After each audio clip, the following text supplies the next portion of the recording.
That's right. Welcome in. It is the IdahoSports.com 2022 State Soccer Tournament preview show. Oh my gosh, state soccer has arrived. Welcome in.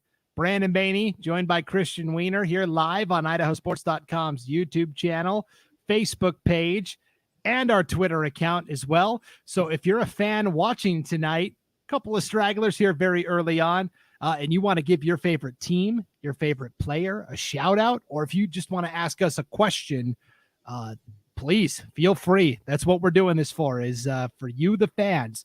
We love to get the conversation rolling. So feel free to comment tonight. We'll throw it up on the screen and we'll get a little conversation going about soccer. Before we dive in, let's introduce ourselves. I'm Brandon Baney. That's Christian Weaner. I live in Pocatello, so I get to see a lot of the East Idaho teams play. Christian, you're all the way up in Bonners Ferry, but in soccer that works out okay because the Intermountain League is so humongous that you get to see a lot of quality teams. Yeah, indeed. It's been an exciting fall this season, watching some soccer. I've a little bit partial to Bonners Ferry, although I'll be speaking from hopefully a level playing field here tonight, to going over some of these teams. But yeah, it's been an exciting fall. A lot of great soccer up here in North Idaho. There's some state tournaments going to be happening up here, which we'll talk about, which is exciting. And looking forward to this conversation and getting ready for the state. Districts was fun, and now state's going to be even better. So there was some crazy stuff that happened at districts, especially at the 3A level, and we'll get to it in a little bit. But we're going to start with the bigger schools at 5A. And again, full disclosure, Christian, it's brother-in-law, right? Plays for Bonners Ferry? Yes, yeah, my brother-in-law, Roger Naylor, he's the goalie for Bonners Ferry for the Badgers. So like I said, I am partial to Bonners Ferry a little bit, but we'll try and keep it even here. And I won't try to show that too much when we talk about 3A. We won't let that cloud our judgment when it comes to breaking down that bracket. Let's start at the top, though, with Class 5A, and let's start on the girls' side. So if you're watching this video live, we're going to throw brackets and some cool graphics up on the screen. I would recommend that you make your screen full size so you can see it a little more clearly. But let's take a look at this 5A bracket because it's actually a pretty interesting mix here. Here's the 5A bracket. Actually, that's our players to watch. Let me pull up. There it is. The 5A girls bracket kind of lops off our heads a little bit, Christian, but that's all right. We won't let that distract us.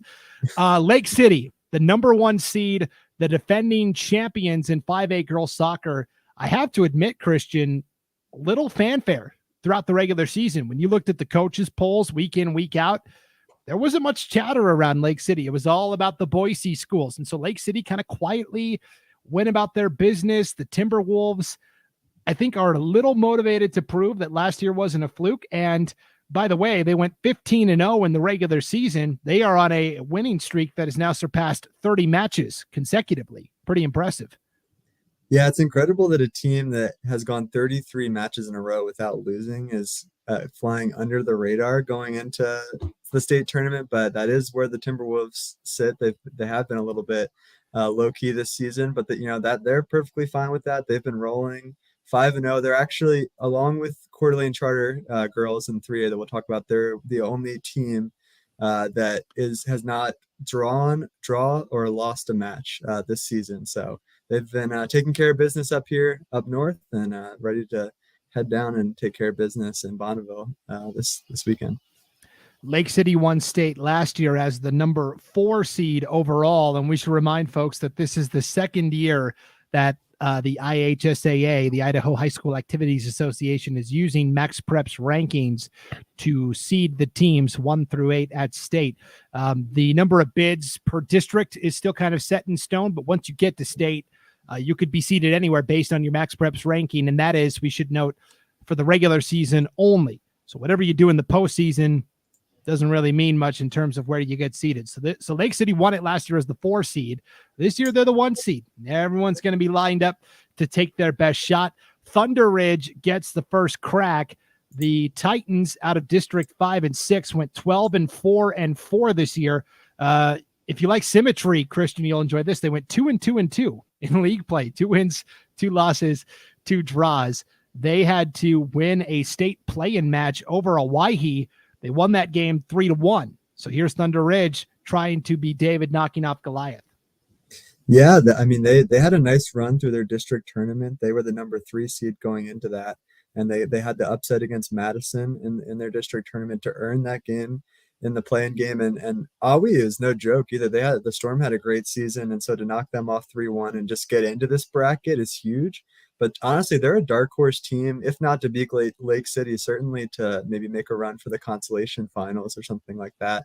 They're a good team, the Titans are, and they also are led by 5A's leading scorer, which we'll talk about when we get to the players of the game. But yeah, they definitely have the firepower to hang with some of these really good schools here in 5A. For sure. Where are my 5A girls soccer fans at? Let's give a shout out to your favorite team, your favorite athlete. Ask us a question. We want to get the conversation rolling here. So yeah, Thunder Ridge. I'll admit, I thought heading into that play-in match, I thought I was with you. I thought Hawaii was the team that was probably favored, but the Titans, a young team, showing that they've got the mettle to prove, they've got what it takes. This tournament is going to take place at Bonneville High School, by the way, up in Idaho Falls. So the 1 versus 8 is Lake City Thunder Ridge. The 4 and the 5 is 2 teams from the same district, District 3. And this happens a lot, especially at the 5A level, because there's only 3 districts. And so a lot of those Boise schools end up getting matched up against each other. Here we've got Eagle, the 4 seed, against Centennial, the 5 seed. These teams actually finished 3rd and 4th, respectively, in the regular season standings. So this is an even closer matchup than the 4-5 would indicate.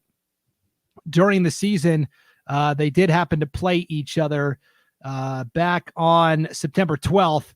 Eagle won that contest 1-0, and then they also won the matchup at districts 3-2. So Eagle 2-0 against Centennial this year. We know it's hard to beat the same team 3 times though in 1 year. Yeah, no, they've played some great matches. Both were 1-goal matches so far this season for the Mustangs and Patriots, and so I mean I'd expect nothing less. They actually just played even in the district tournament that with Eagle getting the win in that one. So, Eagle's taken both the first 2, but don't count out Centennial. They've had a great season, and they got the shutout against Coeur d'Alene in the play-in game in Lewiston. And so, now they're ready to go here to get ready for the state tournament starting on Thursday. Yes, Centennial beat Coeur d'Alene 2-0 in that play-in match. They got my attention right away out of the gates. Second match of the year. It was a non-conference match, but they beat Rocky Mountain 2-1. And I was like, boy, we all know how good the Grizzlies are. So for Centennial to get the win there. Now, I will say, you look on this bracket, you see Rocky Mountain up there at the number 3 seed overall. It's been kind of a bumpy road for them. And, last year they kind of stumbled at state as well. They were the 2 seed last year. They actually beat Centennial in the opening round, and then they lost to Boise in a terrific semifinal matchup on penalty kicks 5-3. So as we jump to the top half of the bracket now, Rocky Mountain's going to take on Highland. Highland, the district champs out of 5-6. Highland was the number 1 seed last year at state, and they came in with a lot of pressure, a lot of expectations, and they ultimately fell to Lake City in the semifinals 1-0. So this is a Highland team that I know is motivated to, they've been to state the last couple of years. They've always gotten just short of the championship. I know they want to get there this year. Yeah, they've had a great season, in the High Country Conference over there, and the Rams have done well. Like you said, last year they had this same matchup with Rocky Mountain and ended up being the 3rd place game, and so it's an intriguing matchup for sure in this first round. And I know that the Rams under the leadership of Savannah Rose, first year coach, I'm sure they'll want to get off on the right start and get that win, and then regardless, they have another tough match coming up on Friday, win or lose. So, but to get off to get a win on the first day would be huge for Highland. Yeah, it's very interesting because Highland actually made the trip over to the Boise Valley back in late August. They played Rocky Mountain and won 2-1. So Highland actually beat the Grizzlies when they faced each other in the regular season. And then the following day, they lost to Timberline by a 2-1 score. Timberline's hanging out up there on the 7 line. I think they could be sneaky, except for the fact that they're playing Boise, the number 2 overall seed and kind of the gold standard when it comes to 5A soccer the last couple of years. They have been the bridesmaid and never the bride. They have been to 5 or 6 consecutive 5A championships with second place finishes to show every time. They lost to Lake City in the final last year, 1-0. Yeah, it seems to be them and Rocky Mountain just every year kind of trading off places there as far as who wins the district. But yeah, I mean, Boise has proved they have what it takes every year in state to make a run, and I think that it should be no different this season. It is worth noting for sure that they are without their top player, Sammy Smith, who is currently playing on the U17 women's national team in the Women's World Cup in India right now. They lost her about I think 5 or 6 games ago. After losing her, that was their only loss of the season. Was the first game without Sammy Smith. They lost that game to Rocky Mountain 1-0. But since then, they took care of business, won their last 5, and got the win over Rocky Mountain in the district tournament. And they're ready to go. They're led by CUNY Harai, who we'll again talk about in the players to watch. But she's definitely a great goal scorer and someone who could certainly lead them to a championship if they can get hot at the right time. Certainly the Braves 16-1 in the regular season. That lone blemish, that lone slip up, as you noted, was at the very end of the year without Sammy Smith. She's a great athlete. She's a nationally acclaimed skier as well, and she runs cross country and track and is a great distance dynamo for the Brave there. I see somebody liked our live preview show. Everybody should do that because it's hard to get people to tune in live on a weeknight, right? You've got kids, you got activities, family stuff going on. We get it. But a lot of soccer fans are going to come back tomorrow and maybe even Thursday before state gets started, and they're going to want to tune in and see the breakdown of all the brackets. So if you like this post, if you like wherever you're watching, YouTube, Facebook, Twitter, if you like it and share it, the algorithms that I can't figure out for social media are going to make sure that more people see it. And that's ultimately the goal here. So yeah, let's get those likes up. I love to see it. And again, if you want to comment, you want to ask us a question, you want to give your favorite player team a shout out, feel free to do that as well. Drop us a comment. We'll throw it up on the screen and talk about it. Okay. So that's kind of the 4A field. Let me ask you, if I'm picking this thing, I like Lake City on the bottom half of the bracket. I like Boise on the top half of the bracket. Oh, 1 versus 2, real original. I will say my dark horse, though, is Centennial. It would not surprise me to see the Patriots slip their way into the district match. What do you think here, Christian? Give me your championship prediction and maybe a dark horse to keep an eye on. Yeah, well, this is the portion where we get ourselves in trouble with fans making these picks. But that's right. Yeah, no, Lake City is taking care of business all year. They proved last year that they have what it takes to win the state. And so I think that they're certainly the team to beat. Like I kind of mentioned earlier, I really think that Thunder Ridge is a kind of a dark horse team. I don't know if they can take down Lake City in that first match, although I would not be completely shocked if that did somehow happen or with that upset in the first round. But I do like Thunder Ridge potentially going back towards the consolation side. But I think that it's going to come down to Boise and Lake City. I do. And I think that Lake City has the advantage. They just have so much returning talent from last season. And I mean, they're returning one of the players of the year in the whole state in Elliot Cordes. And so I think with that kind of just advantage from being there last year and doing it, I give them the advantage overall. All right. Sounds good. Well, we'll hold you to that. And everybody, if I'm wrong about my predictions, I'll gladly come back and wear it. Everybody knows that's the deal when we make the predictions. Let's take a look at our 5A girls players to watch. We picked one from each team. And again, this is not an exhaustive list. It's not the end all be all. It's just a starting point to get the conversation rolling. So don't take it personally if your favorite player isn't on this list. We had to pick one from each school.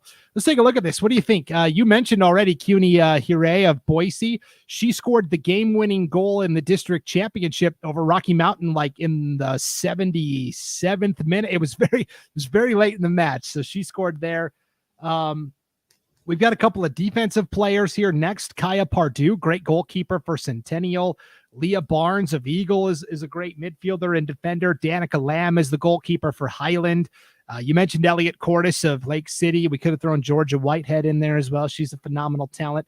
Caitlin Slocum, Rocky Mountain, could be the 5A Girls Player of the Year. Marisol Stosic, just a freshman for Thunder Ridge. And then we've got Ella Boson from Timberline as well. We've got our first comment of the night. It's a 4A girls comment, but I'll throw it up here anyways from Parker Paul. Good luck, Twin Falls High School girls soccer. We're going to talk Twin Falls girls soccer at 7:30, Parker. So go ahead and hang out until then, and we'll talk about how great and awesome Twin Falls is. Who's a player you're excited to watch here, Christian? Well, I think that, I mean, you mentioned a few. I honestly, some of the ones that stand out to me are some of these underclassmen that have really stepped up this year. We mentioned, CUNY Hooray. For Boise, she's only a sophomore. Last year as a freshman, she had 17 goals. This year as a sophomore has done great things as well. And then, like I had kind of mentioned earlier, the leading scorer in 5A, at least according to Max Preps, is Marisol Stosic or Sosic. Stosic, yep.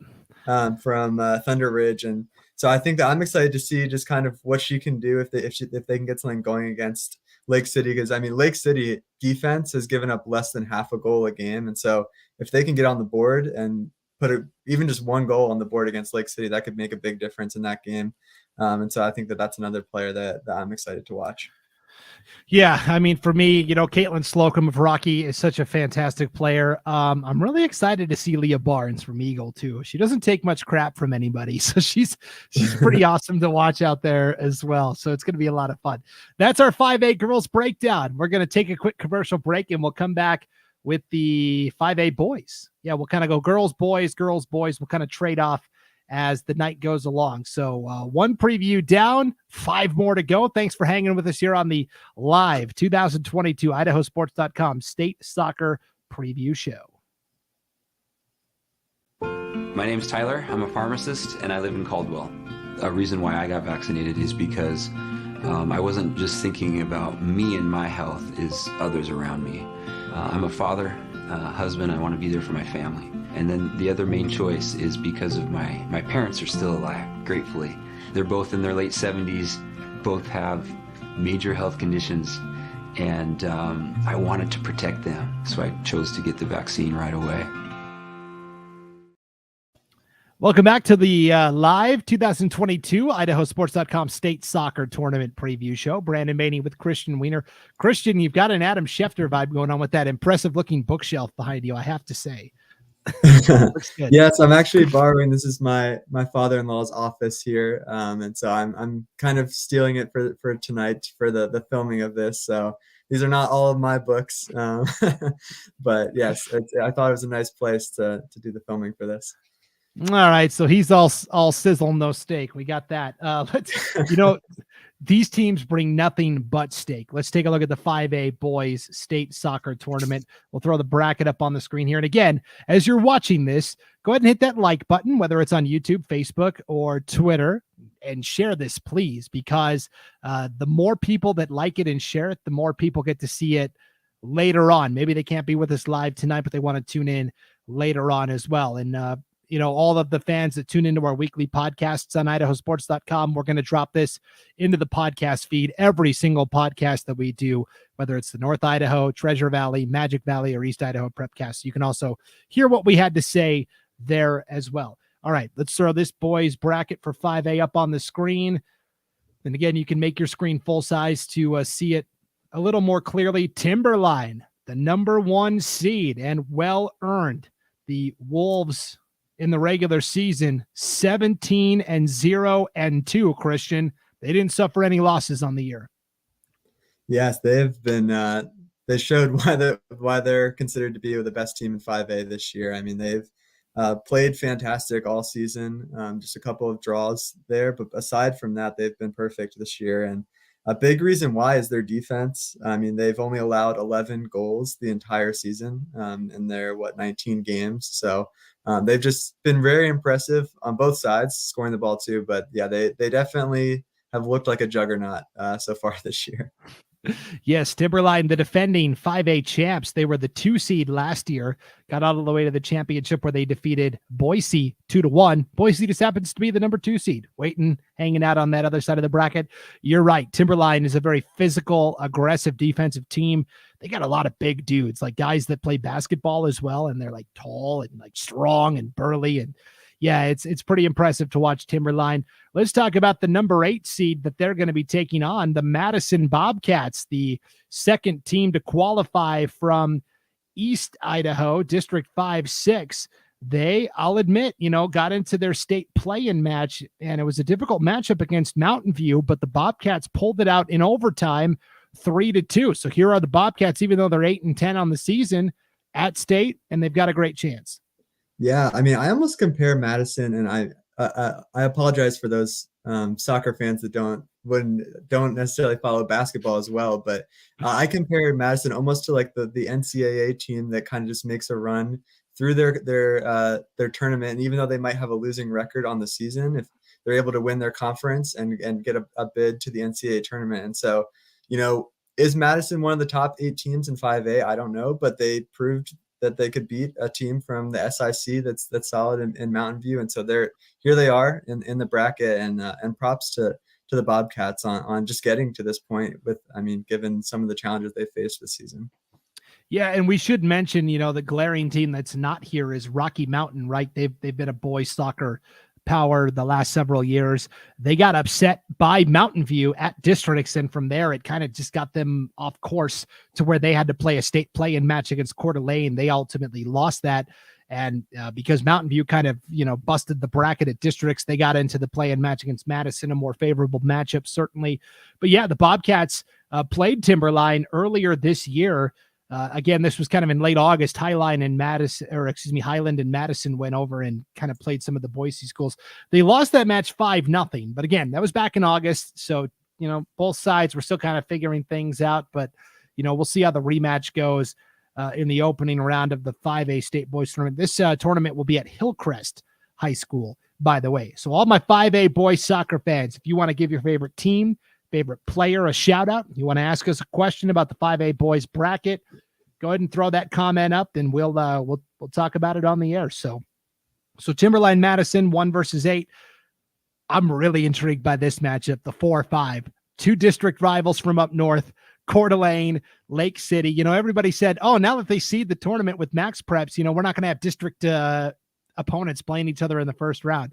And it turns out that actually that happens maybe more than it did under the old system. So here you've got Coeur d'Alene and Lake City. They were very evenly matched throughout the season. I misspoke earlier where it was Lake City that defeated Rocky Mountain in that play-in match. But, I go back to the district championship a week ago, Christian. Coeur d'Alene only won that matchup 1-0, and then they split in the regular season. The Vikings won 4-1, and then the Timberwolves won 3-2. Yeah, no, these have been 2 very evenly matched teams. I mean, the 5A, 4A combined IEL Inland Empire League was really exciting this year, especially on the boys' side. It was just very competitive, a lot of teams beating up on each other. And I mean, these 2 teams, like you said, were very evenly matched. I mean, you just look at their records, very similar. And I think it's an exciting first round matchup for sure to see them getting to play again.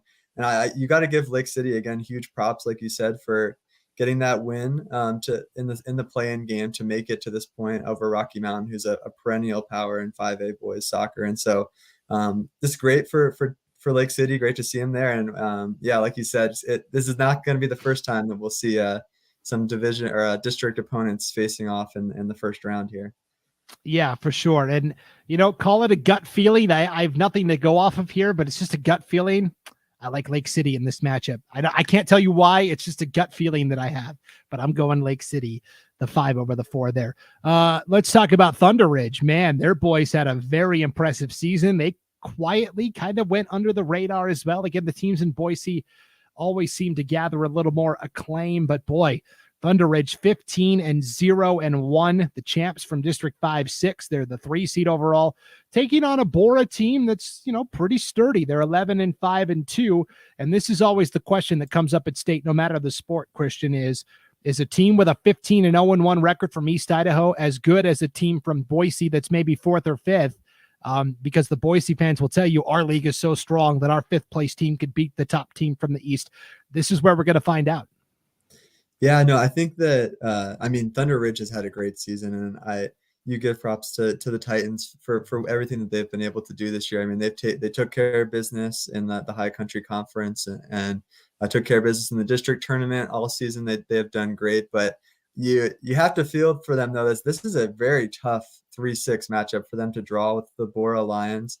Bora is playing great down the stretch. They were the number 5 seed going into the District 3 playoffs. They had upsets over Eagle and Boise and made it all the way to the finals, and they lost 2-1 to Timberline, the team that we were talking about how good they are. They played them to a 1-goal game in the championship of the district, and so they're playing well at the right time. And so it's a really tough matchup here to draw for if you're Thunder Ridge. Yeah, this is a rematch actually from last year at state. This was the consolation matchup on the other side of the bracket where Thunder Ridge and Bora both lost in the opening round. Bora was the 3 seed at state last year. They lost to Rocky Mountain 1-0. And then Bora and Thunder Ridge met up in the consolation match. They tied 1-1 through regulation and overtime, came down to penalty kicks. Bora won on PKs 4-2. So the Titans are also looking for a little revenge there in the rematch. Kurt Mitchell has done a phenomenal job with the Titans this year, though, and they'll be carrying the banner for East Idaho. And then our last matchup at the very top, the 2 and the 7. This is Boise and Eagle, 2 rivals from District 3. Eagle actually took 4th in the regular season standings and played Boise once during the regular season. But I really like Boise here. This is I think a really good matchup. Boise won the regular season matchup 2-0. This is just a really well-coached Brave team led by head coach Mike Darrow. Yeah, no, the Boise's had a great season, and I mean, if Timberline's right up there, I mean, they're just not but a step behind from what Timberline has done this season. The Brave have just have really proven that they have what it takes this year. And yeah, Eagles done well. I mean, they got a couple big wins in the district tournament to qualify for state, and without having to play the play-in game. And so that was a big thing for the Mustangs there to avoid that play-in game and make it to this. But yeah, just a tough matchup with Boise in the first round. And just Boise has experience. They're talented and seem like one of the best teams in 5A this year. Definitely. I wanted to pivot back real quick to that 3-6 matchup. Bora as the 6th seed. This is what we talked about. Bora got hot at districts, got all the way to the district championship match, and yet are still seated below other teams that they finished higher than at districts because, again, the Max Preps rating only takes into account what you did in the regular season. So kind of a bum deal for Bora, and maybe a bum deal for Thunder Ridge. Maybe Thunder Ridge thought they were going to have an easier opponent, but either way. Okay, so here's my championship prediction. Call me crazy. I don't know. It's just something in my gut is telling me Lake City from that bottom half of the bracket. I'm going with the 5 seed, baby. And I'll have them against Boise. I'll take the Brave to win. Lake City second. And I guess technically they would be my dark horse as well, I guess would be Lake City. Okay. Yeah, I guess for me, when I look at it, like I said, just the way that Bora is playing, I would not be surprised at all to see them get that win in the first round and even get a second win. I mean, we saw them beat, like I said, both Eagle and Boise in the district tournament. And so we know they're capable of doing that. And I see them getting there. But I still think the Timberline, just the way they've played this year, I think you still have to give them the edge. But yeah, I think it's going to come down to Bora, Timberline.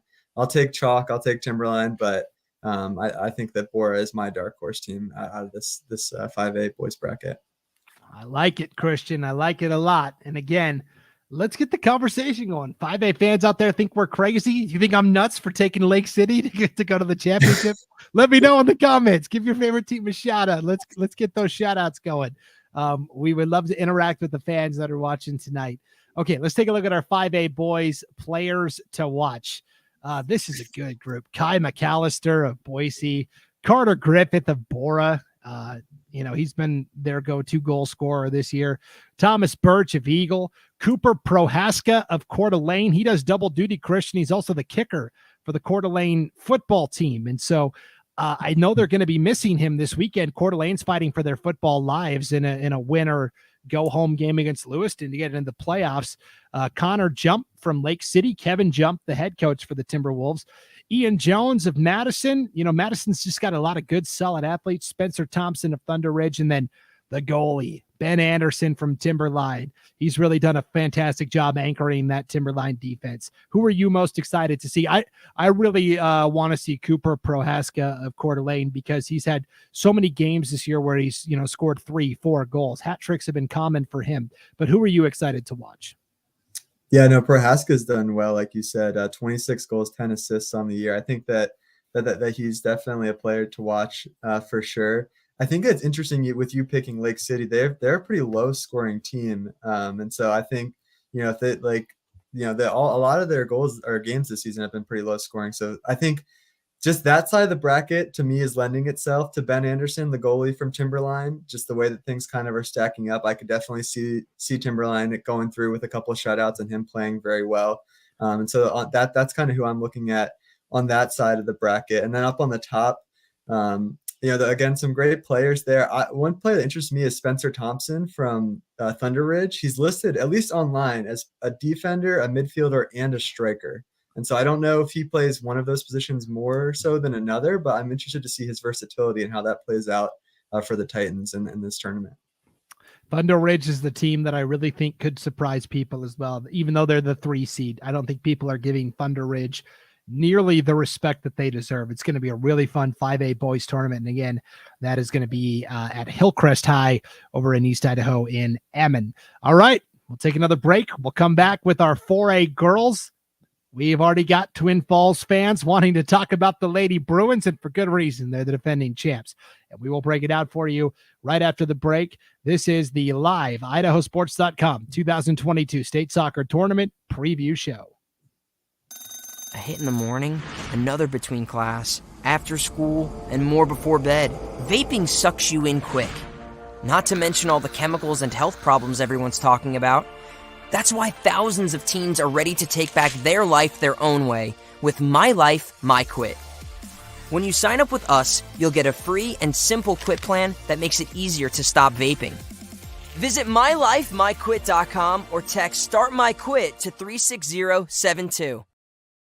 Welcome back to the IdahoSports.com 2022 State Soccer Tournament Preview Show. We are live on the IdahoSports.com YouTube channel, Facebook page, and Twitter account. So if you're checking out the action, go ahead and hit that like button and share it with all your family and friends, because I know it's hard to get people to come commit to 90 minutes of soccer talk on a weeknight. There's lots of stuff going on, but whenever people come back to consume this, we want to make sure they're able to see it. And the way they can do that is the more likes and shares, retweets, etc. that we get, the algorithms say, okay, more people get to see it.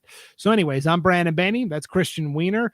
Again, this was a comment that came in early tonight from YouTube. Parker Paul, good luck. Twin Falls High School girls soccer. I'm not sure there's much luck needed. The Bruins, the defending 4A girls soccer champs, and for good reason. Let's take a look at this 4A girls bracket, and let's just start with the bottom half, where Bishop Kelly, the number 1 overall seed. Bishop Kelly is so good in like every sport, like without fail. Bishop Kelly ended up taking 4th at state last year. They lost in overtime to Skyline in the 4th place match, 2-1 in overtime. What do you make of this Knights team? Because in my opinion, and maybe this is just me, but the 4A District 3 just, to me, wasn't as strong as it's been in years past. So yeah, BK went 12-0 in league, 14-2-1 overall, but I'm not sure what the quality of competition was for the Knights. Yeah, no, I definitely still think Bishop Kelly is a great team. They like you said, they took care of business in the games that they did have there in the 4A SIC this year. But I think one way to, I guess, look at it is just kind of seeing what they did against teams outside of that. And so their 2 losses this season are to Centennial, who's a 5A, and then Boise, who's also another 5A. And both those were fairly close matches. So I think that, it shows you that they're pretty comparable with a couple of the playoff teams in 5A. They've been on that level. And so, I definitely think that they're deserving of being in the tournament. Are they good enough to be the number 1 seed and the overall favorite for this bracket? That's another question, but I definitely think you can't count out the Knights. They're a perennial power in girls soccer. And so I'm sure that they'll have something to say about that. Certainly. And if there's one team that's carrying the Cinderella banner in girls soccer this weekend, I think it's got to be the Shelley Russets, the number 8 seed, coming out of District 6. During the regular season, they kind of had an up and down regular season. They really seemed to alternate wins with losses. They'd win 2 and then they'd lose 2. But I'll tell you, since the calendar turned to October, the Russets have not lost.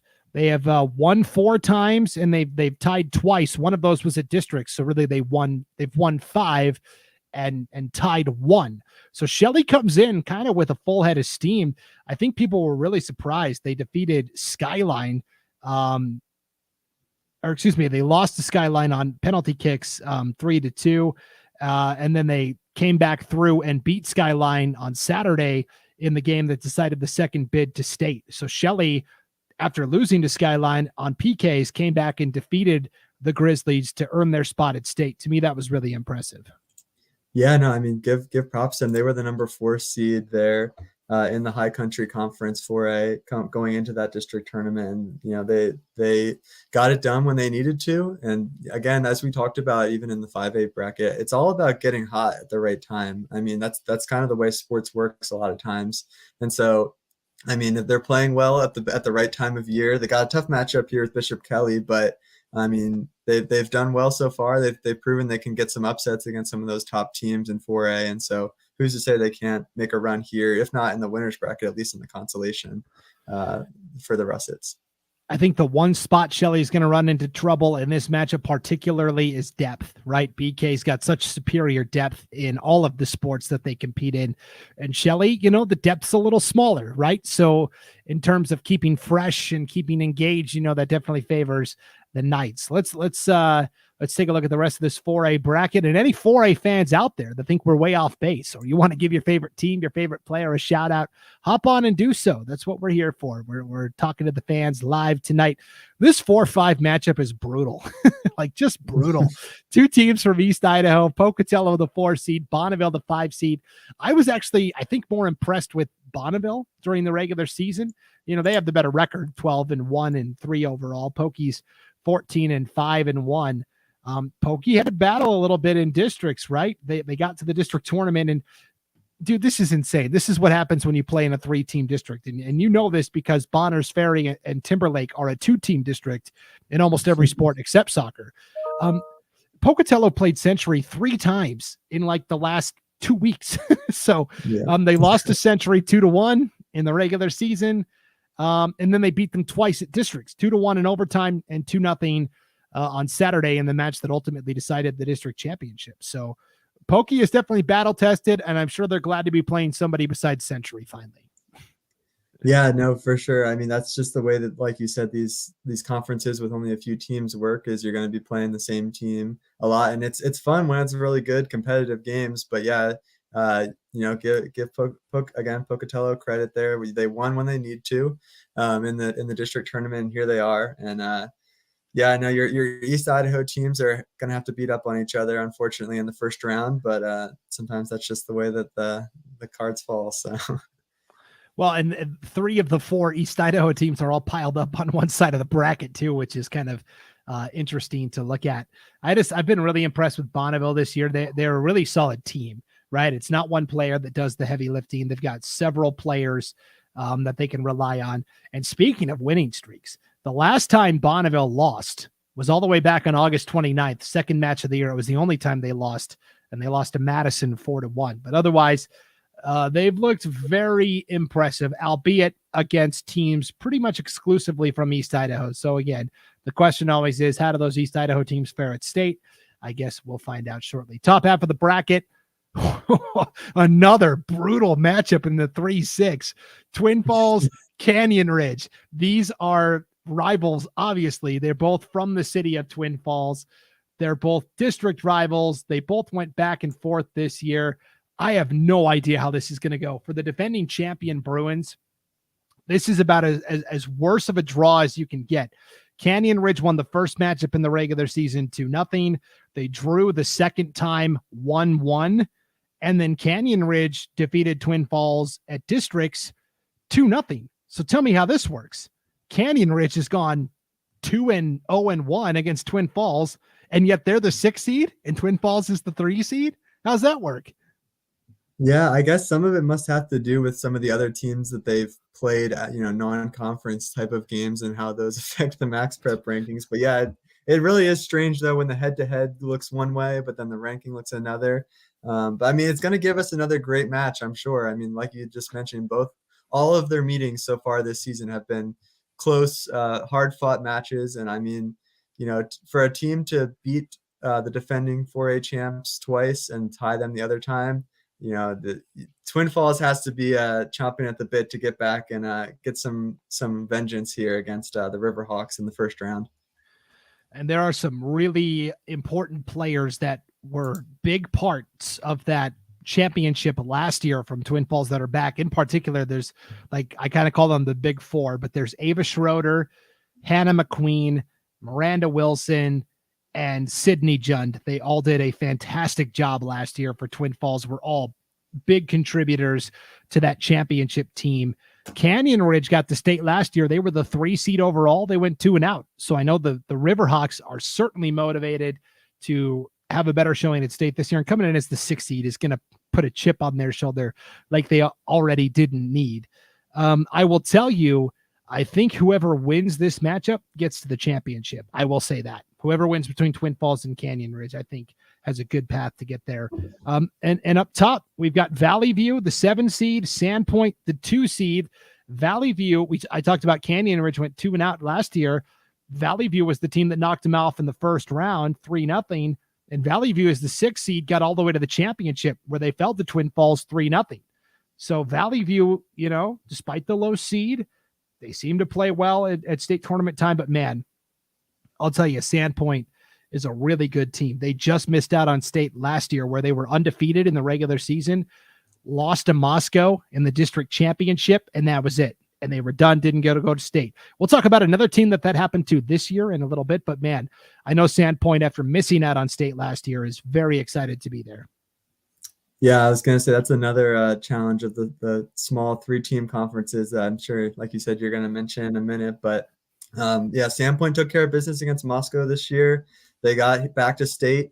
And Sandpoint's been a team that's proven that they can win at state. I mean, they've won, I believe, 3 or 4 state championships in the last 10 years or so. And so they've an experience there on the coaching staff and some players that have been there before. And so, I'm sure they're ready to go against Valley View. I think it's a good matchup for Sandpoint. And I think even one element that sometimes you don't always consider is just even the location of where this tournament is. This is a rare state tournament that's being played up in North Idaho and Post Falls. And so for Sandpoint, both on boys and girls that we'll talk about in a minute, they're getting to go home and sleep in their own bed every night versus these other teams that are staying in hotels and traveling long distances to be there for this tournament. So definitely an advantage for the Bulldogs in that sense, at least. Some interesting matchups there on the top half of the bracket for sure, though. Definitely. And we should mention that these matches will take place at the Real Life Fields up in Post Falls. The 4A boys will be there as well. Great facilities as long as the weather cooperates. I believe the last time state was up there, it snowed. And so there was a lot of people that weren't too happy about that, but the weather is supposed to be fantastic. Sandpoint, they play in this combined 5A, 4A Inland Empire League. So they end up playing a lot of the 5A schools. And they've got a lot of signature wins. I mean, we talked about they beat Coeur d'Alene 1-0. They tied Coeur d'Alene 1-1. Lake City is kind of the gold standard, right? And they lost 8-0 the first time, but in the rematch, they only lost 2-1. So that tells you how good Sandpoint is and they led that match 1-0 at halftime too, by the way. So Sandpoint, I'm going to rescind my earlier comment. I said whoever won Twin Falls Canyon Ridge was going to get to the championship. I really think it's going to be Sandpoint. And I like Sandpoint to win the 4A championship. Coach Connor Baranski has built up a great program, as you alluded to, Christian. So prediction time, I'll go Sandpoint as my champion. I'll have them taking on Bonneville in the championship. I'm going with another 5 seed here. This is crazy. And my dark horse would be possibly Canyon Ridge out of that 6 slot. I think they're definitely underseeded. What do you think? Yeah, I definitely agree with you. I think that Bonneville is that dark horse team on the bottom half of the bracket. I do give the edge to Bishop Kelly in the first round over Shelley, just like you said, just based off of numbers and experience there in that one. But I think it's an interesting matchup there, regardless of whether it's Pocatello or Bonneville, but especially if it's Bonneville. I give an edge to the Bees in that matchup. And then the top half of the bracket, I do like the Bulldogs against Valley View. As far as Twin Falls Canyon Ridge, for me, I will say I think that the winner of that could go to the state championship game and maybe even win the state this year. So I don't know if Twin Falls will repeat. I kind of like Canyon Ridge. I think they've shown they can beat the Bruins this season, and so I'll go with Canyon Ridge going through on that side on the top half of the bracket. I like it. All right, let's take a look at our 4A girls to watch. We picked one from each team. And again, this is just a jumping off point. If there's a player that's not on this list that you want to give a shout out to, throw it in the comments. We'll throw it up on the screen. Here's what we've got, though. Sophie Schmatz of Bishop Kelly. I feel like she's been there forever. She's been a varsity contributor. She's one of those players that you feel like has been there for 10 years. Sophie Schmatz. Reagan Flynn from Bonneville. Fantastic goal scorer, but a great passer in the open field as well. Kirstine Kent, the great goalkeeper from Pocatello. Lily Teskey of Canyon Ridge, great defender. Allison Kohler of Shelley. She was an all-conference selection for the Russets a year ago. Ava Schroeder from Twin Falls, Christian. She just won the 4A Girls State Golf Championship. She plays golf and soccer. Golf moved to the fall for the first time this year, and Ava Schroeder, from what everybody told me, was the best golfer on the weekend. 5A, 4A, boy, girl, didn't matter. Ava Schroeder was the best, and she's back to lead this Twin Falls soccer team. Kelsey Cessna of Sandpoint, such a fantastic athletic forward. And then Alondra Osuna from Valley View. She made a goal as time expired from about 20 yards out earlier this year in a match over, I believe it was Skyview, but it was literally a buzzer beater, Christian. So Alondra Osuna of Valley View, also fun to watch. I'm most excited to see Reagan Flynn and Ava Schroeder. I think those are the two players I'm most excited to watch compete here. Who are you looking at? Yeah, I was going to say Reagan Flynn. I think for both of us looking at Bonneville, if they're going to be the ones to come out of that side of the bracket, I really think that Reagan Flynn is going to be the one to lead the charge. She really facilitates a lot of the offense for the Bees. I mean, if you just look, she's scored 16 goals and also assisted on 9 this season. And so she's going to have to have her hand, or I guess foot, just being soccer, in a lot of what they do if they're going to want to advance in this bracket. And so, yeah, I think that she's my player to watch for the 4A. Yeah, she's such a great passer for sure. And here we've got a Bonneville fan in the house, Megan Mickelson. Go Bees. Good luck, Bonneville. Hey, I'm taking the Bees to get all the way to the championship. I don't know if they'll win it, but boy, they've been so fun to watch. They're such an unselfish team. They've played really good team ball all year long. Thanks for hopping in, Megan. Here's another one. Jacqueline Bear. Go Bees. We got some Bonneville fans in the house tonight. Any other 4A fans out there? Or is this just going to be a Bonneville conversation? Give them a couple seconds. Nah, it looks like, okay, well, we're going to move on then. 4A boys soccer should be just as wide open and entertaining as the 4A girls bracket, and we'll break it down for you right after this break. This is the live IdahoSports.com state soccer tournament preview show. We'll be back right after this on IdahoSports.com. We're a valley-wide country store. For 100 years, we've been your number one choice for food, fuel, farm supplies, and just about everything else you could need to get you through your day. We know you work until the job is done, and so do we. For gas on the go, or a little extra to help you get down the road, you can count on us. We are proud to employ your neighbors and to be a cornerstone of your community. We're valley-wide. Yesterday, today, and tomorrow. We're here for you. Welcome back to the IdahoSports.com state soccer tournament preview show, live on the IdahoSports.com YouTube channel, Facebook page, and Twitter account. Thanks for being with us tonight. Couple of things. I'm Brandon Baney. That's Christian Weaner. As you're watching this tonight, hit that like button. That's going to help us tomorrow and even Thursday as people are trying to find this recording later on. Maybe they couldn't be here live tonight. They want to find it later. The more people that like and share it, the more eyeballs get to see it, according to our social media overlords. And then let's talk about as well, if you are watching live tonight, we want you to be part of the conversation. We had some Bonneville fans hop on during the last segment. We had a Twin Falls fan tonight. We want to hear from you, the fans. Give your favorite team, favorite player a shout out, and we'll throw it up on the screen. All right, let's take a look at the 4A boys state soccer bracket. Real life fields in Post Falls is where this tournament will take place. Sandpoint, the number 1 seed overall, and I think it's well deserved. They're going to take on the 8 seed Bishop Kelly. How do you like this opening matchup? I mean, I think it's a tough draw for Sandpoint right off the bat. I mean, the Bulldogs have looked great this season. I guess we should start there. They, again, as we've mentioned already, they play in the combined 4A, 5A, IEL up in North Idaho here, and they took care of business against the 4A schools and the 5A schools. And I mean, as we've mentioned already, Lake City and Coeur d'Alene, they were not too shabby this season, but the Bulldogs, they did well. They tied once, I believe, against Coeur d'Alene, won all 7 of their other IEL games during the regular season, and then they took care of business in the district tournament against Moscow as well. And so I definitely like them in this side of the bracket, but it is a tough draw. I mean, like, again, same with the girls side. Bishop Kelly boys are, typically a pretty good team here in boys soccer. And so I think that's a really intriguing matchup for the 1-8 draw there. Yeah, this is a rematch of the 4A championship from last year, Christian, a match that Bishop Kelly won 3-1. So BK is the defending state champion. They did lose a lot of those guys' graduation, and it hasn't been the smoothest road this year, especially because they play in the same conference as Caldwell, which we'll get to. But yeah, I agree with you. This is a tough draw. Sandpoint gets the 1 seed, and this is their reward, a rematch of the championship with the defending champions in the opening round. Gee, thanks. But I agree. I like Sandpoint. They're definitely battle tested. They tied Coeur d'Alene 1-1. They beat Lake City, who I picked to get to the 5A championship. So I guess I better say that Sandpoint is probably going to get there as well. We'll get to the predictions in a little bit, but Coach Tanner French has done a phenomenal job with the Bulldog boys soccer program. What a matchup in the first round, though, 1 versus 8. Then we've got an interesting matchup right above them, the 4 and 5.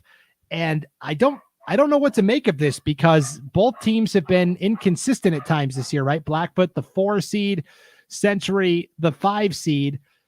Century kind of got a dramatic win over Pocatello in the District 5 championship on Saturday, 3-2. So again, we talked about this on the girls' side. Century and Pocatello played 3 times in a row at districts. They tied 1-1, and then it went to overtime where Century won on penalty kicks 3-0. Then Pocatello a week later beat the Diamondbacks 2-1 to set up the winner-take-all match on Saturday, which Century won 3-2 thanks to a very late goal. And yet Blackfoot also kind of played their way into state with a win in the a win on Saturday as well. Blackfoot was 12-3-1 during the regular season. Liam Pope, one of the best soccer coaches around, they had to beat Hillcrest on Saturday in overtime 2-1 to earn their spot to state. Yeah, I mean, definitely 2 battle-tested teams here for sure in Blackfoot and Century. And yeah, an intriguing matchup, as you mentioned. I mean, both teams looked good in their conference and have good records overall. And I think that they should match up pretty well in this one. Again, I we'll talk about this obviously in a minute. I do give the edge still to Sandpoint and Bishop Kelly over both of them, but I think that the Broncos and the Diamondbacks should be a good match in the first round. I lean Blackfoot slightly because, I know Liam Pope is a great soccer coach, one of the best in the state, and they've held up pretty well this year. I mean, they lost to Thunder Ridge 2-0 in their season opener. That was a pretty competitive match, and they really did, with the exception of 2 1-0 losses to Idaho Falls, which we'll get to. They did look pretty good in conference play as well, and they also did beat Idaho Falls earlier this year. So yeah, I kind of like Blackfoot there, but I agree. Whoever wins that matchup, I think whether it's Sandpoint or Bishop Kelly, whoever wins that match at the very bottom is the team that gets to the championship. And I guess I'll go with Sandpoint on the bottom half. Let's look at this 3-6 matchup. Idaho Falls might be the biggest mystery team out there. Ryan Cook, head coach for Idaho Falls, has done a tremendous job, but not much is known about this team, which is crazy considering that they're 13-2-1, but there wasn't much chatter about Idaho Falls all year long. And they're playing a Canyon Ridge team that we know is a pretty good team. I mean, they got to state last year and won the consolation over Caldwell. So this to me is a pretty interesting matchup as well. Yeah, no, for sure. I mean, both of these teams have had great seasons also. And Idaho Falls, especially like you said, I mean, they're only 2 losses this season came against Thunder Ridge, who is the number 3 seed in the 5A, and then Blackfoot, who we just talked about. So, I mean, they definitely, again, they took care of business in the High Country Conference this year. They've looked good, but yeah, it'll be really intriguing to see what they do, especially on that side of the bracket, because at least in my mind, I feel like that side of the bracket's really interesting with, I mean, Caldwell, we'll talk about in a minute, is definitely the best team up there, but I think that there could be some intriguing matchups, both towards the consolation side and the second round, with depending on who wins those games. Yeah, see, I think this side of the bracket sets up really well for Caldwell. In fact, Caldwell is my pick to win the 4A title. They just have such a good program. So yeah, let's look at the 2-7 matchup. Caldwell going to take on Wood River. Wood River, the Wolverines, took second place out of District 4, 14-2 on the year. But the question is, how good was their district? I don't know that it's been as strong as in years past. Jerome was the 1 seed last year at state after they won the district, and they were good. They fell to Bishop Kelly in the semis, 1-0 in overtime, but then they lost everybody to graduation. So they were rebuilding. That kind of left the door open in that conference this year. I really like Caldwell. They're so strong that they have not one, but 2 JV squads this year. 2 JV teams. How crazy is that? Hey, real quick, we do have a question from, how about this? Reagan Flynn. We were just talking about her for Bonneville. Will the full video of this broadcast be posted later? Yes, it will. It is available to watch as soon as it's over on the IdahoSports.com YouTube channel, Facebook page, or Twitter account.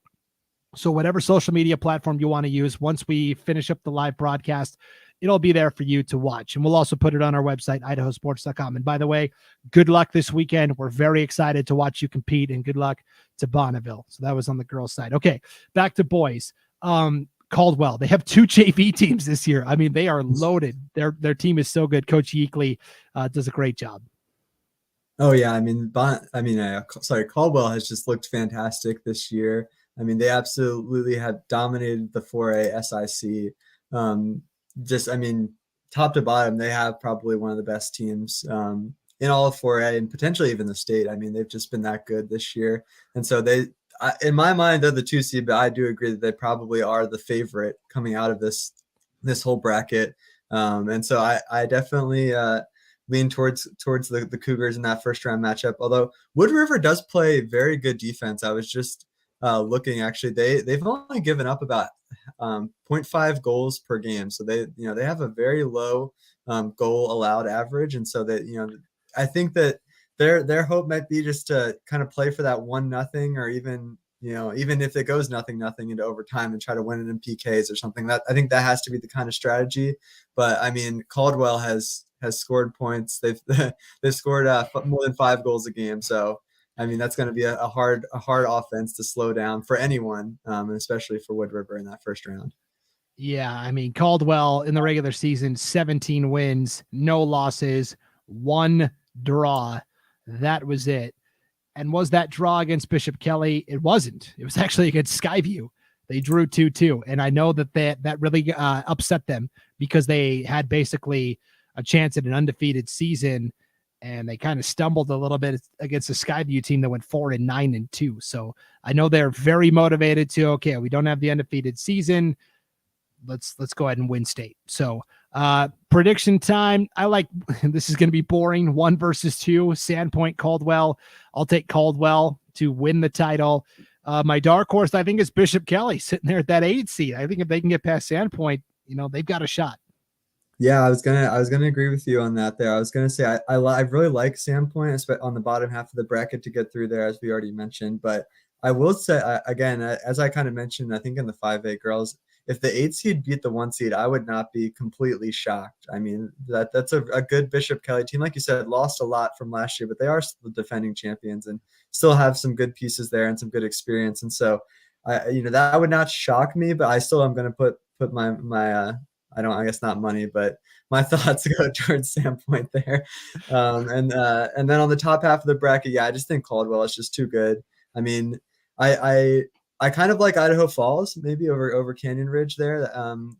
Is kind of, like you said, the unknown a little bit for the Tigers. I like them to beat Canyon Ridge, but I just think Caldwell is just a superior team, and I think that they ultimately take it in the 4A. Yeah, I think this one maybe will have the least amount of drama. And then as soon as I say that, watch this be the most chaotic and wild tournament out there. Okay, here's our 4A boys to watch. Our boys players, we're keeping an eye on, one from each team here. Justin McGrew, the goalkeeper for Bishop Kelly. He's been pretty steady back there all year. Chris Garcia of Blackfoot ended up scoring essentially what was the game-winning goal against Hillcrest in that win that got them to state. Axel Gonzalez, the captain for Caldwell. They've got a couple of captains, but Axel Gonzalez is really the guy that makes them go. Dios Uran of Canyon Ridge, solid, sturdy midfielder, defender type. Brody Stanton of Century, he scored the game-winning goal in that district title match over Pocatello. Jojo Soto, Idaho Falls. I mean, on name alone, Jojo Soto. It flows off the tongue so nicely. Randy Lane of Sandpoint. I feel like he's been like playing for 10 years for Sandpoint. He's been a contributor since his very early high school career. And then Juan Ortiz from Wood River. I'm really excited actually to see Dios Uran of Canyon Ridge. I've heard good things about him. I haven't had a chance to see him play in person. So that's the guy I'm most excited about. Who are you excited to watch? I think I'm really looking forward to seeing Axel Gonzalez play. I mean, as you mentioned there, he's the captain. He was a first-team All-State nominee last year. He's a senior this year as a midfield and forward. And so, as we talked about, just that solid Caldwell Cougars offensive, just juggernaut of what they are. I think that he kind of leads the charge there, and so I'm excited to see what he does in the 4A here. Definitely. All right. Well, that'll put a wrap on our 4A soccer convo. I see our viewer numbers are starting to tick up. This is what usually happens for the lowest level. There's a lot of 3A soccer diehards out there, and we're very excited to break down those brackets. This is kind of Christian's area of expertise, and we'll talk 3A girls soccer right after this break. You're watching the 2022 IdahoSports.com State Soccer Tournament Preview Show live. We're back right after this. Later.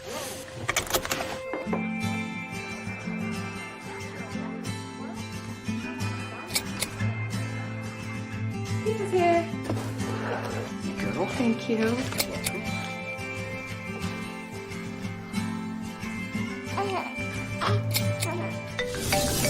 Hello? I was in an accident.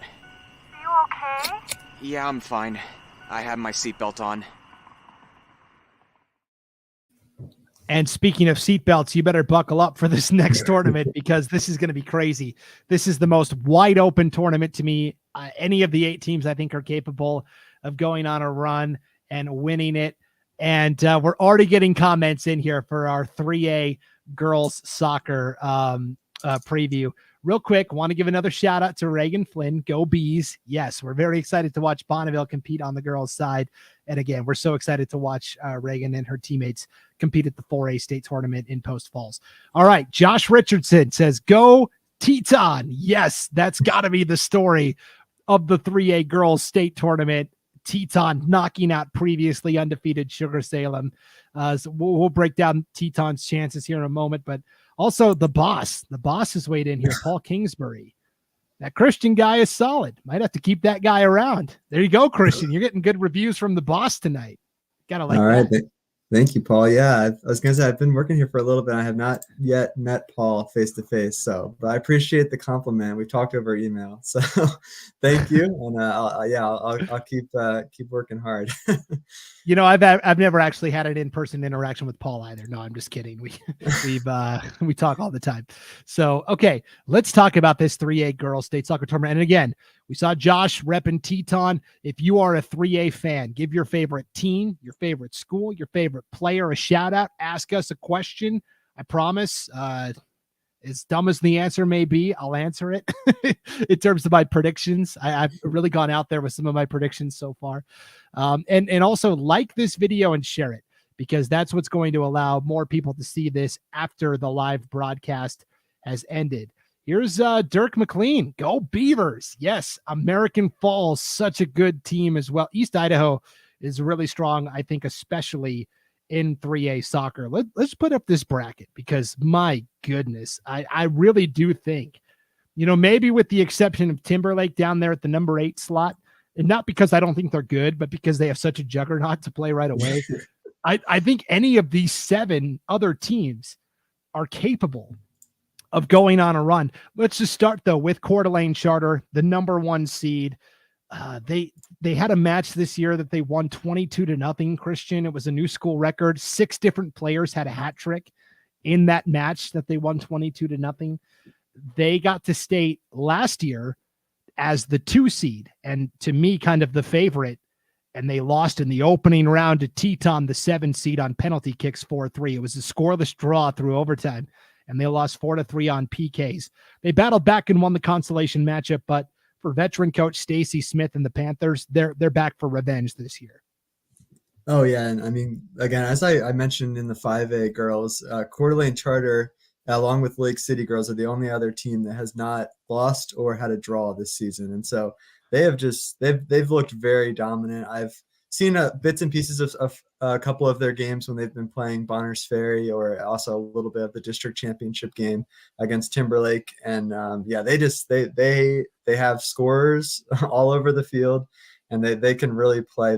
They've outscored their opponents 138-11 in their 16 games this season, which is just I like Brandon said, stay buckled up, because there's a lot of statistics that we're going to talk about with 3A soccer that are quite remarkable, and I think that's one of them right there. Yeah, and again, like I said, it's not that I don't think Timberlake is good, but I mean, they just right away you have to play Coeur d'Alene Charter again, your district rival. This was the district championship matchup, right? And Coeur d'Alene Charter won 5-0. So, I mean, decided advantage to the Panthers, but it wouldn't surprise me to see Timberlake make a run over to the consolation side of the bracket, and maybe bring home a trophy there. We'll just have to wait and see. Okay, 5 versus 4. Teton, the 4 seed, after they knocked out Sugar Salem 1-0 in the district championship match. Sugar Salem had been undefeated to that point, and kind of like Sandpoint last year, 1 loss at the worst time. They're staying home. Here is Teton. We talked about last year when Coeur d'Alene Charter was upset in the first round. It was Teton that did it. Teton, the 7 seed last year. They got to the semifinals where they fell to the Cutthroats from Sun Valley Community School in overtime 2-1. So this is a Teton team that's, looking for a chance at redemption. The only problem is that they got to play the defending champs right away from Fruitland, the number 5 seed overall. Yeah, no, this is a really intriguing matchup here in the 4-5, and also just intriguing because, again, it's on the same side of the bracket as Coeur d'Alene Charter, and I think that regardless of the winner there, it's going to set up a really awesome semifinal match, assuming Charter takes care of business like they did against Timberlake. I don't want to completely count them out, but they've looked dominant this year. But yeah, the Timberwolves, I mean, what a crazy win to knock off Sugar Salem. I mean, after getting beat, and I mean, they didn't I'm sure they were closer than the score might look, but I mean, during the regular season, they lost 3-0 and 4-0 to Sugar Salem. And so, I mean, which is in soccer is a pretty decent sized lead. And so, I mean, to come back and get that win in the district championship is just absolutely huge for Teton, and gives them a ton of momentum going into this tournament. But Fruitland, like you said, the defending champs, and they're very good. We'll talk about them, some of their standout player a little bit later. But yeah, the Grizzlies are also not a team to be reckoned with, and a team that, like you said, really could go on a run to win this thing again this year. Definitely. Josh Richardson from Teton says, best game ever, talking about that district championship over Sugar. And Josh, you'll have to correct me if I'm wrong here, but it was very late in the match that Teton got that goal, like inside of 5 minutes to play, I feel like, in regulation for that 1-0 win.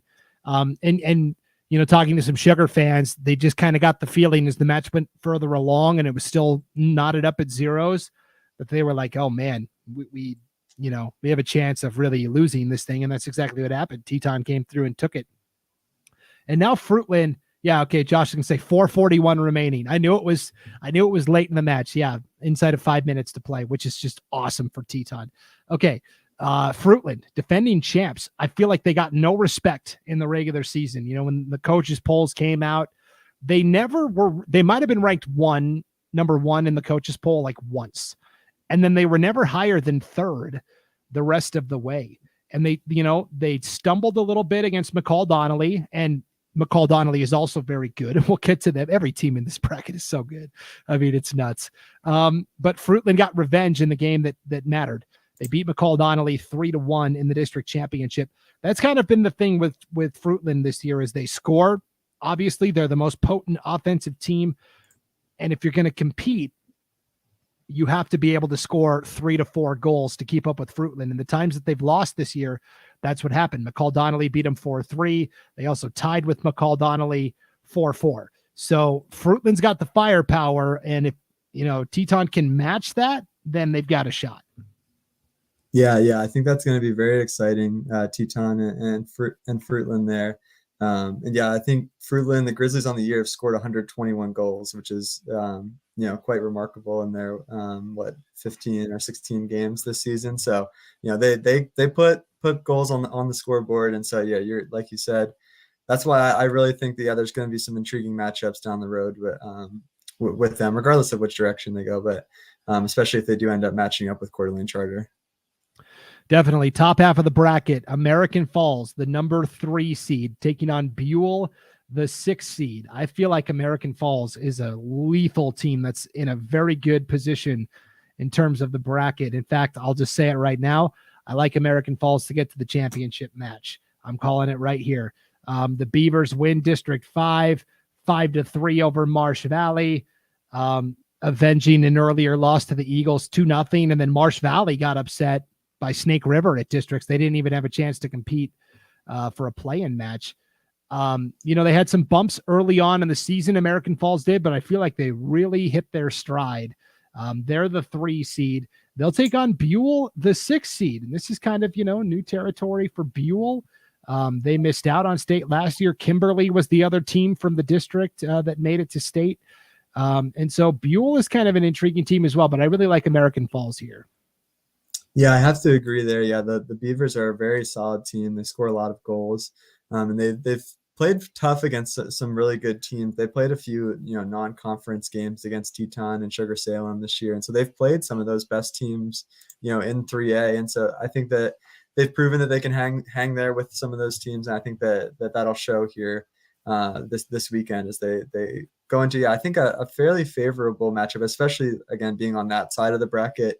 Anytime you're on the opposite side of the bracket of Coeur d'Alene Charter, you have an advantage. So, yes, Buell was on a bit of a roller coaster at districts. They got to the semifinals. They beat Kimberly, who I mentioned had gotten to state last year. They were actually the reigning district champs. They beat Kimberly 1-0. Then they get to the championship against the Sun Valley Community School, and they lose 2-1 in overtime. Then they have to turn around and play Kimberly again for that second spot to state. It's 0-0 through double overtime. It goes to PKs, and Buell wins 3-2. So they have just been riding the wave, and can they ride it a little further? We'll have to wait and see. Speaking of the Sun Valley Community School Cutthroats, they're kind of the gold standard when it comes to 3A soccer. They're the 2 seed overall, playing McCall Donnelly, the number 7 seed. Sun Valley last year at state was the number 6 seed, and they upset Kimberly, the 3 seed, and got all the way to the championship where they pushed Fruitland. We talk about Fruitland being the defending champion. It wasn't like it was a walk in the park. Fruitland only won that match last year 4-3. So Sun Valley was a handful of plays away from being the 3A champs last year. They're tough, but you know what? So is McCall Donnelly. They have beaten Fruitland this year, and that's no small feat. This, to me, McCall Donnelly is underseeded as a 7 seed. That's a tough draw for Sun Valley. Yeah, no, I have to agree there. Yeah, I think it's always intriguing there with the District 4 teams, just because they don't always get to play as many non-conference games. And so they, as you see here, Sun Valley has a very fantastic record on the season, and going 13-1 in the High Desert Conference is no small feat. I mean, that's a good conference, but it is always intriguing when they do get matched up against some of these other teams from around the state, just kind of really comparing where they are at. And I think I think it'll be a close match. I do still give the Cutthroats the advantage over the Vandals in that game, but I think that it will be closer than maybe the 2-7 seeds would make you think. Okay, well, last year there were 3 upsets in the opening round at 3A girls soccer. Fruitland, the number 1 seed, was the only team to win. 5 beat 4, 6 beat 3, 7 beat 2. I'm calling it right now, Christian. I think the same thing happens this year. Coeur d'Alene Charter, I think, wins. I like Fruitland over Teton. I like McCall Donnelly over Sun Valley Community School. And I guess I'll take American Falls over Buell. So maybe not quite as chaotic as last year, but I think at least 2 teams get upset. I like Coeur d'Alene Charter and American Falls in the championship match. And I will say, keep an eye on McCall Donnelly as a potential dark horse. What do you got? Okay, yeah, I think those are great picks. I definitely think that the Charter has the advantage on there. I'm intrigued to see if Charter does play Fruitland, just because those are two such high scoring teams. I think that would be a really intriguing semifinal matchup. But I still give Coeur d'Alene Charter the advantage, and I do think the Coeur d'Alene Charter will win it all in this 3A girls bracket. But on the top half of the bracket, I think that Sun Valley can sneak through there. If they can sneak past McCall Donnelly, I think that they'll beat the winner of American Falls Buell. And so I think the Cutthroats will make it. So I'm going to go chalk, surprising chalk here in the 3A. That's my picks. Fun, Christian. That's no fun. That's all right though. This to me though is the most competitive bracket. Really, there's so many evenly matched teams. So let's take a look at the players that we'll be keeping an eye on here. Our 3A girls players to watch. Again, just a jumping off point. We picked one per school. If there's an athlete that you feel like if there's a player you feel like that we're missing out on, let us know. Josh, our Teton fan, says, come on, man. How do I message you on Thursday? You know what? If I'm wrong and Teton knocks out Fruitland, I will gladly come back and wear it. No doubt about it. Josh, I really do think Teton's got a chance, but they've got to be able to match Fruitland score for score because they're such a high-powered offense. But it'll be really fun to watch for sure. And so, yeah, come on, man. Well, we'll see how it goes. Here are our 3A girls players to watch. Kaylee Hunt from American Falls. Even though that says Hutt, that's Paul, our graphics guy, not spelling that last name correctly. Kaylee Hunt, she crossed the 100 goal mark for her career earlier this year for American Falls, which is just incredible. Liesl Kimball from Buell, really solid facilitator of the offense. Coeur d'Alene Charter, we could have picked like 7 different players. We'll go with Rebecca Hines here. She's such a fantastic scorer. Speaking of fantastic scorers, Abby Rubidoux from Fruitland. What did she have? Over 200 points this year between assists and goals. I'll let Christian break that down a little more. Peyton Lathrop from McCall Donnelly. Mia Hansmeyer from Sun Valley Community School. She's been a key contributor the last several years. Grace Zog of Teton. Oh, she's so sturdy in goal. I'm really intrigued to see how she does against Fruitland. And then Lucy Simpson from Timberlake had a really nice regular season for the Tigers as well. I'm really excited to watch Kaylee Hunt from American Falls. I think she's a player that not a lot of people know about, and I think at state, this is going to be her opportunity to really shine and showcase her abilities. Who are you excited to watch here, Christian? Yeah, I definitely think on the top half of the bracket that Kaylee Hunt is the player to watch there. As you mentioned, I think over 100 goals in her career. She has 52 goals and 6 assists just this season, and she pairs very well. They also have freshman Eliana Cruces, I believe is how you say it, who has 34 goals and 4 assists herself. And so I think that kind of dynamic duo right there. If American Falls is going to make the run that you're predicting, Brandon, I think that those two will lead the way. And then the bottom half of the bracket, like you said, just has so much talent. I really love the matchup of Grace Zog for Teton versus Abby Rubidoux. But man, what can you say about Abby Rubidoux? I mean, looking up these statistics, I thought that they were a fake or something. I mean, 97 goals this season. Is that correct? Yeah. Yes. Over 5.5 goals per game for Abby Rubidoux. That she, at least according to Max Preps, that is the most of any girls soccer player in the country, and the next closest person has 61. So just to give a little bit of a break that statistic down for you there. But like you said though, as well, I mean, there's so many good players in this. I keep talking, but Rebecca Hines, there's also Maddie Daigle, Alexa Shepard, Cadence Wilson, all for Coeur d'Alene Charter that have scored double-digit goals this season that have been really great contributors. And so, there's just a ton of really great, talented players in this 3A bracket. Oh, this is going to be such a fun tournament. If you can only check out, and again, this is going to be taking place in Twin Falls at the Sunway Complex. If you're in the area, you got to go check out it. And there's not one match I can recommend to you. I think they're all going to be fantastic. I mean, it's just the top to bottom. This to me is the most stacked field. so many even teams that, I mean, this is going to be must-watch soccer. I'm very excited to see how that all shakes out. We've got one more tournament to preview. It's the 3A boys. We'll come back and do it right after this break. Thanks for tuning in, everybody. It is the 2022 State Soccer Tournament Preview Show live on IdahoSports.com. My name's Tyler. I'm a pharmacist, and I live in Caldwell. A reason why I got vaccinated is because I wasn't just thinking about me and my health, is others around me. I'm a father, husband. I want to be there for my family. And then the other main choice is because of my parents are still alive, gratefully. They're both in their late 70s, both have major health conditions, and I wanted to protect them, so I chose to get the vaccine right away. Welcome back to the IdahoSports.com live state tournament preview show for state soccer here on IdahoSports.com YouTube channel, Facebook page, Twitter account. Thanks for being live with us tonight. All my 3A diehards out there, if there is a team or a player or a question you want to ask us or give a shout out to, throw it in the comments. We'll throw it up on the screen and we'll break it down. A lot of Teton chatter in that last bracket, and so we'll also talk about that on the boys side. I'm Brandon Baney with Christian Weaner as we get ready to break down our final bracket of the night. And hit that like button if you're sitting here watching, and share it, because not everybody was able to watch live tonight with us. There's going to be some people that are going to tune in tomorrow and maybe even Thursday in the morning before state soccer starts, although some of those matches start at like 8:30 in the morning, so that to be really early on Thursday. Or if you want to come back Thursday night and see how stupid we were with our predictions, you could definitely do that too.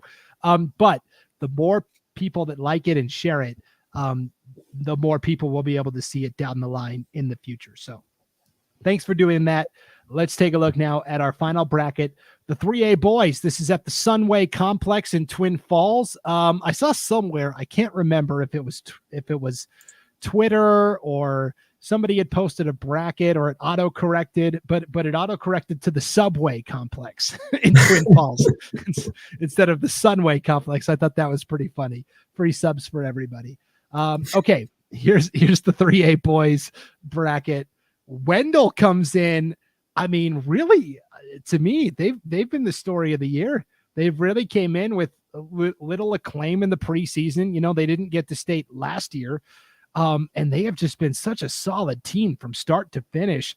Wendell, the number 1 overall seed, they've got, I mean, there's not one guy you could pick out and say this is their key guy. It's really a team effort. And they get, fittingly, a district matchup right away. Kimberly, the 8 seed, right away. Wendell, I really like this team. They only lost once in the entire regular season. It was to the Cutthroats of Sun Valley Community School. And guess what? They're not here. Sun Valley was kind of the big, 800-pound gorilla that everybody was going to try and figure out how to navigate through. Well, the Bliss Bears upset Sun Valley at districts. And so the Cutthroats aren't here, but Wendell and Kimberly are. What do you think of this first matchup?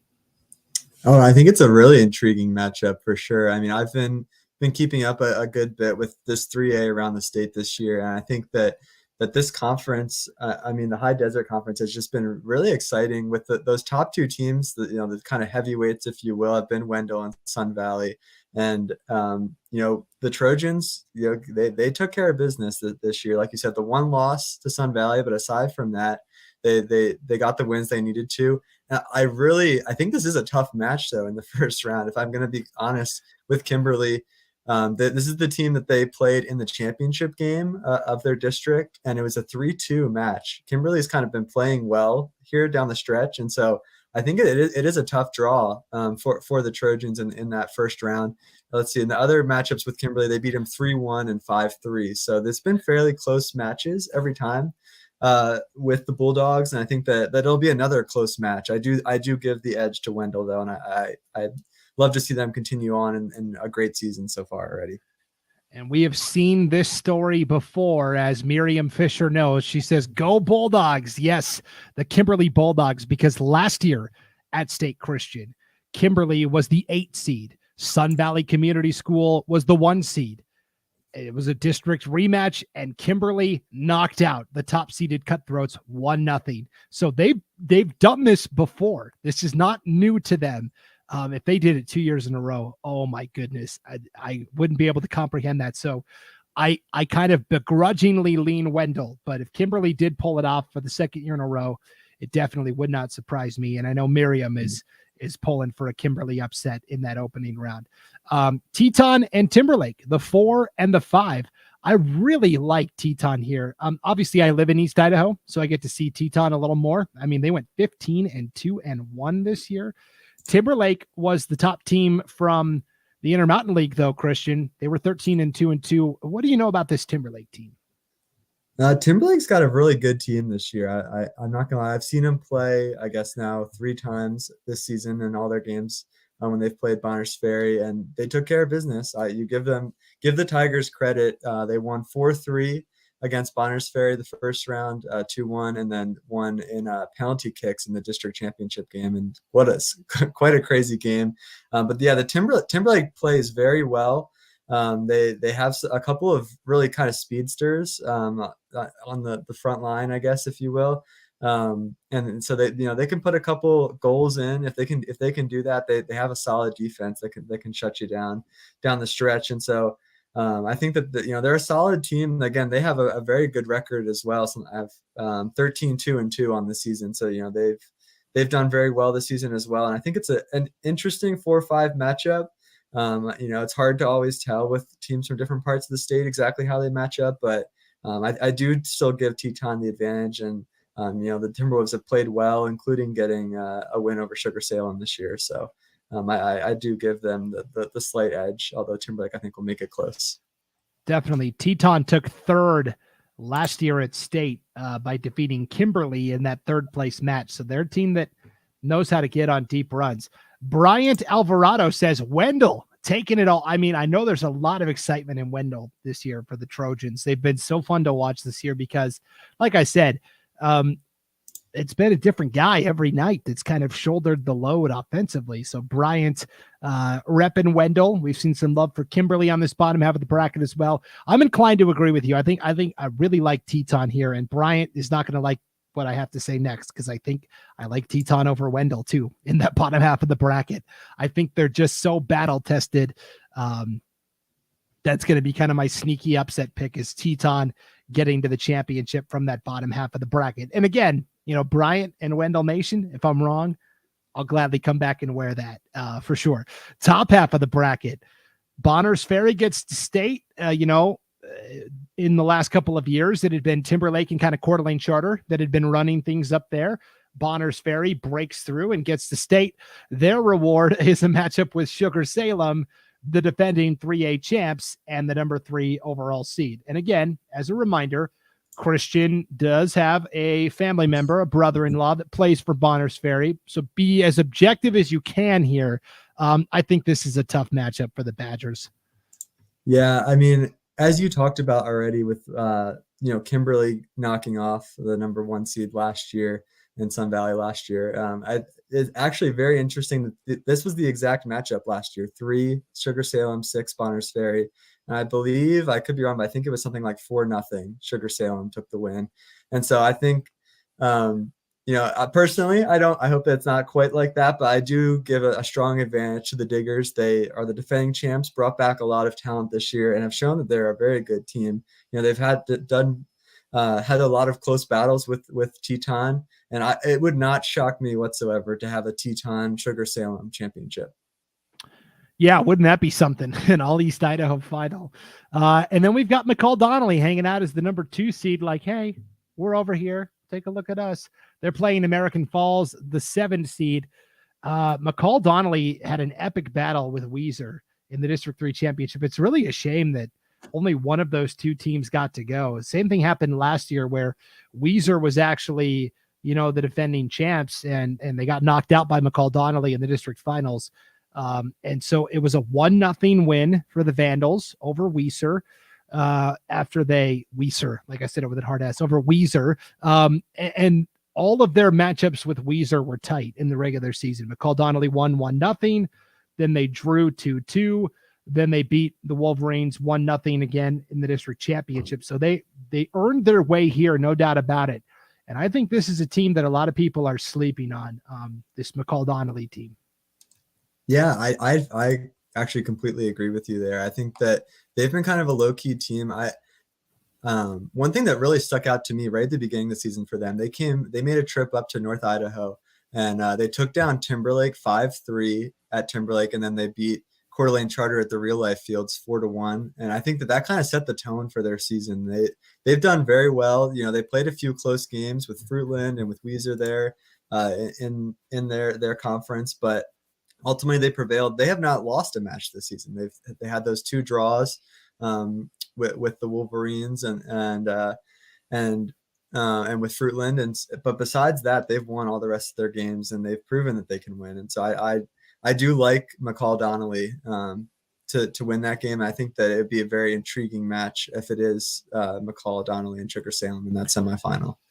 Oh yeah, what a battle that would be. My bracket, here's how I like it. I like Teton from the bottom, McCall Donnelly from the top, and I'll take the Vandals as your 3A champs. And my sleeper to keep an eye on would be Kimberly, if they can get past that matchup with Wendell. But really, I think this bracket more than any other really favors those top 4 teams on the seed line personally. But then again, last year at the 3A boys tournament, only one of the top 4 seeds actually won their first round matchup. 5 beat 4, 8 beat 1, as we said with Kimberly, and 7 beat 2. So Sugar Salem was the only top seed last year to win in the opening round. So again, maybe I'm falling into a trap here, but I kind of like all the higher seeded teams. Yeah, I do agree. I think the chalk is the most tempting choice here, I think, in these matchups, especially in the first round. I kind of like, the top 4 seeds to win. Again, I don't, there's always going to be probably some upsets, but I just think that those are the 4 best teams, and they're the 4 top ranked teams. And I think that they will get those wins on the first day. After that, I think that there could be some intriguing things. And like I said, my pick is Sugar Salem versus Teton in another rematch there in the championship. So I pick chalk the first round, but the second round, I see some upsets, I guess, as far as seed line goes.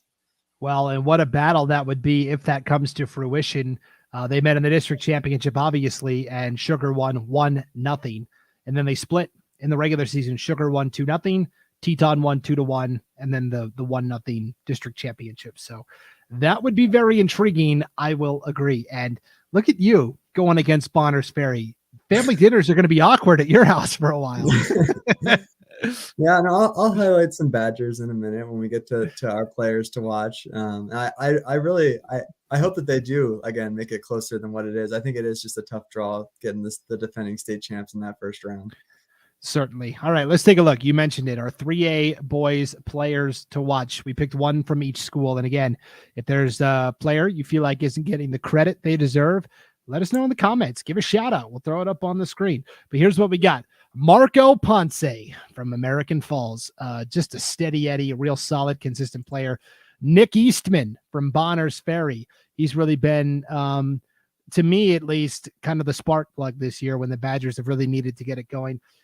Tegan Newland from Kimberly, Lee Kindle of McCall Donnelly, Mason Kinghorn of Sugar Salem. He's one of these kids that also plays football. He's the kicker for the Diggers football team. Obviously a great soccer player. Charlie Comfort is the captain for Teton, and what a comfort it is. Colton Mendenhall from Timberlake. And Wendell, I had a hard time picking one, but I did go with Diego Torres from Wendell, but you could literally list off like 9 guys from Wendell. It really is a team effort. I'm really excited to obviously watch Diego Torres, but I'm kind of intrigued by Colton Mendenhall from Timberlake as well. I feel like he's kind of an unheralded player, so I'm excited to see what he can do on the state stage. Who are you looking at here, Christian?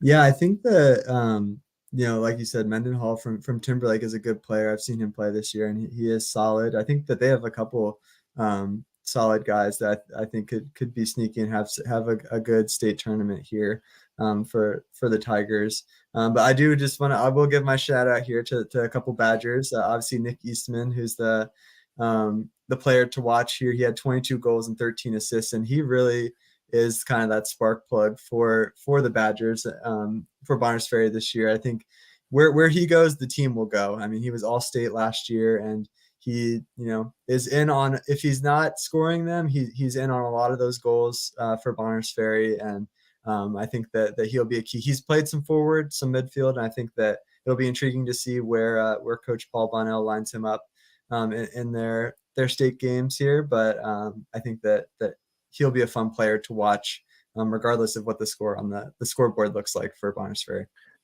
Definitely. And of course, your brother-in-law, Roger Naylor, is the goalkeeper for Bonners Ferry as well. I got to know those guys during state baseball last year. Eastman and Naylor both played baseball for Bonners Ferry, and that was really fun to watch.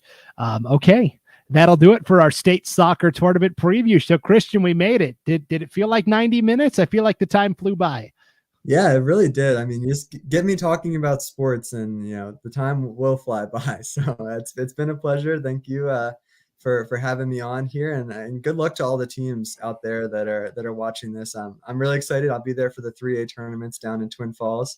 Gonna be making the drive down there, and looking forward to that. But good luck to all the teams across the state that are competing this weekend. Definitely. Thanks to everybody who tuned in live.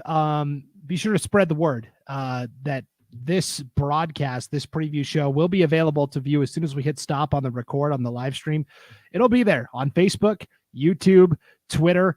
It's going to be on our website, IdahoSports.com, and I will also put it into all of the podcast feeds, whether you listen to the North Idaho Prepcast, Treasure Valley Prepcast, Magic Valley Prepcast, East Idaho Prepcast. I will put this state tournament preview show into those podcast feeds as well. So again, if we're wrong, please let me know. Brandon at IdahoSports.com. I'll gladly wear it with my crazy state tournament predictions. Good luck to all the teams competing this weekend. Hope everybody stays healthy and gets to where they're going safely. Post Falls, Idaho Falls, or Twin Falls. It's all falls this week. All the falls get to host state tournaments, which is kind of cool. And enjoy the competition. And we'll be back to break it all down again on your respective regional podcasts next week. Thanks for tuning in, though. For Christian Weaner, I'm Brandon Baney, and we'll see you next time on IdahoSports.com.